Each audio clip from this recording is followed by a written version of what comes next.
ശ്രീ രാഹുൽ ഈശ്വർ നോക്കൂ, ഞാൻ ആ പരാതി താങ്കൾക്ക് അയച്ചു തന്നിട്ടുണ്ട്. നമ്മളുടെ മനുഷ്യർക്ക് സാധാരണ ശ്രീ രാഹുൽ ഈശ്വർ, ഞാൻ ആ പരാതി താങ്കൾക്ക് അയച്ചിട്ടുണ്ട്. അതിൽ പറയുന്നുണ്ട്, വായിക്കാൻ പറ്റുന്ന അറിയില്ല എന്ന് പറഞ്ഞാൽ പ്രായപൂർത്തിയാകാത്ത മറ്റ് പെൺകുട്ടികളടക്കം വീഡിയോകൾ പോൺ സൈറ്റുകൾ വഴി പ്രചരിപ്പിച്ചു വരുന്നതാണ്. ആര് പ്രചരിപ്പിച്ചു എന്ന് പറഞ്ഞാൽ ഈ ഇരിക്കുന്ന മാർട്ടിൻ ബേനാച്ചേരി ആ പരാതിയിലുടനീളം ഒരു കൺഫ്യൂഷൻ ഉണ്ടാക്കുന്നുണ്ട്.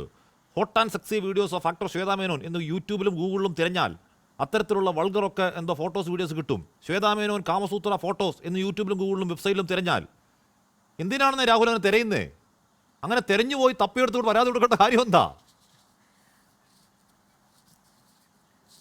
ശ്രീ ഹാഷ്മി, പൊതുവേ ഹാഷ്മി എടുക്കുന്ന നിലപാടിനോട് ഘടകവിരുദ്ധമായുള്ള നിലപാടുള്ള വ്യക്തിയായിരിക്കും ഞാൻ. നമ്മൾ തമ്മിലങ്ങനെ സ്ഥിരം ഫൈറ്റ് ചെയ്യാറുണ്ട്. സാധാരണ ശ്രീ നിഷാദ് ആണെങ്കിലും ആശാ മാഡം ആണെങ്കിലും ഞങ്ങൾ സ്ഥിരം തല്ലുകൂടാറുണ്ട്. പ്രകാശ് ബാരെ സാർ ഇപ്പോൾ രാത്രിയാന്ന് പറഞ്ഞാൽ രാവിലെ എന്ന് പറയുന്ന വ്യക്തിയാണ് ഞാൻ. പക്ഷേ ശ്രീ നിഷാദ് പറയുന്നത്, ശ്രീ പ്രകാശ് ബാരെ പറയുന്നത്, ശ്രീമതി ആശാ ഉണ്ണിത്താൻ പറയുന്നത് 100% ശരിയാണ്. ഇതൊരു ഫ്രിവലസ് കേസാണ്. അതായത് കോടതിയുടെ അടക്കമുള്ള സമയം കളയുകയും non application of mind from the part of judiciary, അതാണ് ഇതിലെ സീരിയസ് വിഷയം.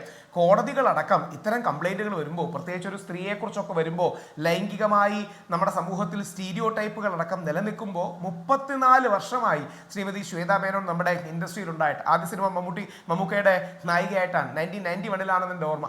34 വർഷമായി നമ്മുടെ ഇൻഡസ്ട്രിയിൽ നിൽക്കുന്ന ഒരാളെ ഡീഫെയിം ചെയ്യാനുള്ള ഒരു ഉപകരണമായി ജുഡീഷ്യൽ പ്രോസസ്സ് മിസ്യൂസ് ചെയ്യപ്പെടുന്നത് ശ്രീമതി ശ്വേതാ മേനോൻ, ആമിർ ഖാൻ, അക്ഷയ് കുമാർ, അമിതാഭ് ബച്ചൻ അടക്കമുള്ള ബോളിവുഡിലെ പ്രമുഖരോടൊപ്പം അഭിനയിച്ചിട്ടുള്ള വ്യക്തിയാണ്. ഒരു മെയിൻ സ്ട്രീം ആക്ട്രസ് ആണ്. അതായത് ഈ ബാക്കിയുള്ള പലരും പറയുന്ന പോലെ സോഫ്റ്റ് ബോൺ ആക്ട്രസോ ബോൺ ആക്ട്രസോ ഒന്നുമല്ല, ഒരു മെയിൻ സ്ട്രീം ആക്ട്രസ് ആണ്.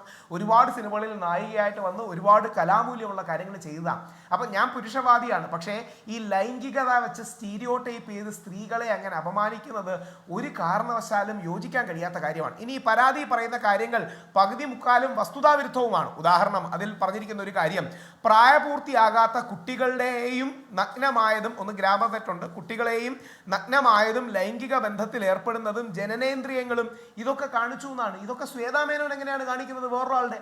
അതായത് ശ്വേതാ മേനോൻ നേരത്തെ ശ്രീ നിഷാദ് പറഞ്ഞതുപോലെ മെൻസ്രിയോടുകൂടി ഉദ്ദേശത്തോടുകൂടി ഇതെല്ലാം ചെയ്തു എന്ന ആരോപണമാണ് ഉന്നയിച്ചിരിക്കുന്നത്. കോടതിക്കടക്കം കണ്ടെത്താൻ കഴിയുന്ന ഒരു കാര്യമാണ്. അല്ലെ രാഹുലെ, 10-23 സൈറ്റാണ്. അപ്പം 10-23 സൈറ്റാണ് അക്കൗണ്ട് കൊടുത്തേക്കുന്നത്. നമുക്കൊന്നും കിട്ടത്തില്ല, കാര്യം അത് ബാൻഡാണ്, നമ്മുടെ ഫോണിൽ ബാൻഡാണ്. അപ്പോൾ പുള്ളി കയറിയപ്പോൾ കണ്ട വല്ല സാധനമൊക്കെ എടുത്ത് കൊടുക്കുന്നതായിരിക്കും. അല്ല, അത് മാത്രം.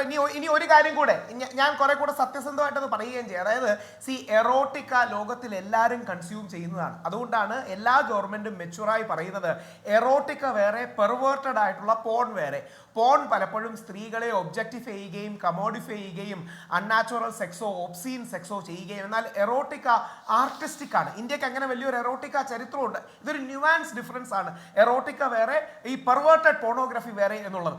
അപ്പോൾ യഥാർത്ഥത്തിൽ അങ്ങനെ ഈ പറയുന്നത് പോലെ പോണെന്ന വാക്ക് മനഃപൂർവ്വം ചേർത്ത് ശ്വേതാ മേനോനെ ഡിഫൈൻ ചെയ്യാൻ നോക്കുന്നു എന്നുള്ളത് ഒരു വശം. അവിടെ ഏതായാലും ഒരു കാര്യത്തിൽ ആർക്കും ഒരു സംശയം വേണ്ട. എനിക്ക് ദേവൻ ചേട്ടനെ അല്ലെങ്കിൽ ശ്രീദേവനെ വളരെ അടുത്തറിയാവുന്ന ആളാണ്. അദ്ദേഹം നല്ല ശക്തമായ പെർഫോമൻസ് കാഴ്ചവെക്കുക. അദ്ദേഹം ഒന്നും ഇതിന്റെ പിന്നിൽ ചിന്തിക്കുക പോലുമില്ല. പക്ഷേ ശ്വേതാ മേനോന് പിന്തുണ കൂടാനുള്ള നല്ലൊരു കാരണമാകും ശ്രീമതി ശ്വേതാ മേനോൻ അടക്കം സ്ത്രീകൾ അമ്മയുടെ തലപ്പത്ത് വരണം. കാര്യം ഒരു ചേഞ്ച് പല കാര്യങ്ങളിലും ആവശ്യമാണ്. അതുകൊണ്ട് ശ്വേതാ മേനോൻ അടക്കം വരുന്നതിന് കൂടുതൽ സപ്പോർട്ട് ഉണ്ടാക്കിയുള്ളൂ. ശ്രീമതി ശ്വേതാ മേനോന് ഒരു പുരുഷവാദിയായ എൻ്റെ പൂർണ്ണ പിന്തുണയും ഇത് നൽകുന്നു. കാര്യം ഇത്തരത്തിൽ നമ്മുടെ സ്ത്രീകളെ ഡീമീൻ ചെയ്യുന്നതിൽ അർത്ഥമില്ല. 28 വർഷം മുമ്പ് നടന്ന ഇന്റർവ്യൂ 1998 അത് പറഞ്ഞു. ഈ പ്രായപൂർത്തിയാകാത്ത കുട്ടികളുടെ എന്നൊക്കെയുള്ള ദുരുദ്ദേശപരമായിട്ടാണ് ഇതിൽ ഈ ലൈൻ ഇട്ടിരിക്കുന്നത്. ഈ പരാതി വായിച്ചാൽ അറിയാം, 3-4 തവണ ആവശ്യമില്ലാതെ വൾഗർ എന്ന് ഉപയോഗിക്കുന്നു. ആവശ്യമില്ലാതെ ചില വാക്കുകൾ, അറപ്പും വെറുപ്പും തുടങ്ങിയ വാക്കുകൾ റിപ്പീറ്റ് ചെയ്യുന്നു. ഇതിന്റെ പിന്നിലെ ഉദ്ദേശം എന്ന് പറഞ്ഞാൽ ജുഡീഷ്യറിയെ ഉപയോഗിച്ച് ശ്വേതാ മേനോൻ എന്ന വ്യക്തിയെ, സ്ത്രീയെ അപകീർത്തിപ്പെടുത്തുകയും കേസിന് മെറിറ്റ് ഉണ്ടെന്ന് തെറ്റിദ്ധരിപ്പിക്കുകയും ചെയ്യുന്നതാണ്. അത് ശരിയല്ല. 2 ഇറോട്ടിക് ആയിട്ടുള്ള കലകൾ നമ്മുടെ എത്രയോ ഹിന്ദി മലയാളം സിനിമകളിലടക്കം ഉണ്ട്. അപ്പോൾ അവിടെയാണ് ചില ഗ്രഡേഷൻസ് ഇതിന് ആവശ്യമാണ്. ഇപ്പം ബീസ്റ്റിയാലിറ്റി നല്ലതാണെന്ന് ആരും പറയില്ല.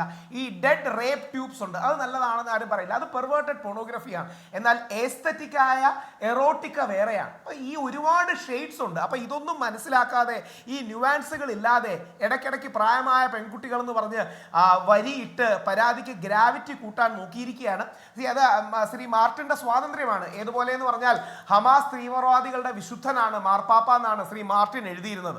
അതായത് ലോകാരാധ്യനായ എല്ലാ മതങ്ങളും ആദരിക്കുന്ന, ലോകത്തിലെ ഇന്ത്യക്കാരും ഏഷ്യക്കാരും നമ്മുടെ മോദിജിയും അടക്കം അങ്ങോട്ട് ചെന്ന് കാണുന്ന മഹാനായ പോപ്പ് ഫ്രാൻസിസ് ഹമാസ് തീവ്രവാദികളുടെ വിശുദ്ധനാണ് എന്നാണ് അദ്ദേഹം എഴുതിയിരിക്കുന്നത്. അപ്പോൾ ആ രീതിയിൽ എക്സ്ട്രീം പൊസിഷൻ എടുക്കുന്ന ഒരു വ്യക്തിയാണ് അദ്ദേഹം. അദ്ദേഹത്തിന്റെ ഫേസ്ബുക്കിൽ നിന്ന് കോട്ട് ചെയ്യാൻ ഞാൻ പറയുകയാണ്, ഞാൻ എടുത്തു വെച്ചിട്ടുണ്ട്. അപ്പോൾ അദ്ദേഹത്തോടുള്ള അഭ്യർത്ഥന, ഇത്രയും എക്സ്ട്രീം പൊസിഷൻസിലേക്ക് പോകരുത്. രണ്ട്, കോടതിയുടെ ഭാഗത്തു നിന്ന് ഒരു ആപ്ലിക്കേഷൻ ഓഫ് മൈൻഡ് വേണം. ഞാനടക്കം നാളെ ഗൗരവപരമായി ഏതെങ്കിലും സ്ത്രീക്കെതിരെ പരാതി എടുക്കണമെന്ന് പറഞ്ഞാൽ അതിന്റെ സീരിയസ്നെസ് പോലും ചോർത്തിക്കളയുന്ന രീതിയിലാണ് ഈ പരാതി വന്നിരിക്കുന്നത്. ബഹുമാനപ്പെട്ട കോടതി, ഒരുപക്ഷെ ആശാമാഡം പറഞ്ഞ പോലെ ടെക്നിക്കൽ ആയിരിക്കാം, പക്ഷേ ഇത്തരം കാര്യങ്ങൾ പുനർചിന്തിക്കണം. ശ്വേതാ മേനോൻ ഒരു പക്ഷേ ഇതിൽ ആടി വിലയില്ല, ഒരു വളരെ മെച്ചുവറായ, വളരെ ലോകം കണ്ടൊരു സ്ത്രീയാണ്. ഇത്തരം പരാതികൾ കുറച്ചുകൂടെ യങ്ങായ ആൾക്കാർക്കെതിരെ വരികയാണെങ്കിൽ അവരുടെ ക്യാരക്ടർ ഡീഫമേഷനാണ്, അല്ലെങ്കിൽ അവരെ മോശപ്പെടുത്തുന്നതാണ്. അത്തരം ചില മര്യാദകൾ നമ്മൾ പാലിക്കണം, ചില ലക്ഷ്മണ രേഖകൾ നമ്മൾ ഇത്തരം കാര്യങ്ങളിൽ പാലിക്കണമെന്നുള്ള മര്യാദ നമ്മൾ എല്ലാവരും കാണിക്കണം.